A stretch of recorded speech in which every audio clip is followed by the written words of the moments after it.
لای خی گەورە میهرەبان ئالان شکور هاوسەرۆک لە ڕکخراوی سروشتی کوردستان دەستم کردەوە بە پرۆژەیە لە لای خۆمەوە هیوادارم هەموو ئەوەکانی کە گەشتن بە ڕۆژی لەدایکبوونیان وەکو من پرۆژەی چاندنی نەمام بە گوێرەی تەمەنی خۆت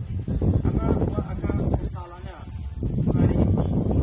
ساڵی 25 نەمام بچێنیت بە گوێرەی تەمەنەکەی خۆت لە هەر تەمەنێکای تۆ ئەگەر بێتی بۆ ماوەی 10 ساڵ بکەیتەوە لە ماوەی ئەو 10 ساڵی کە هەیە ئێستا بۆ نمونە من خۆم لە ماوەی 25 ساڵی ترا ئەو نەمامەکەی بەرێکی ئەبێ بە 1000 نەمام کاریگەری ئەم 1000 نەمامە بۆ مناڵێکی بۆ ئەمانە کە لە داهاتووە ئەم دارە ناوی چییە نایەنەی داری بەهەشت باشە هەموو ڕۆژێک تۆ چەند گڵاساوە خۆی بە گڵاس یەک گڵاس ئاوە دەی بەمە باشە دوایەمە گەورە ئەبێ لە کۆتایە ناوێنەی چی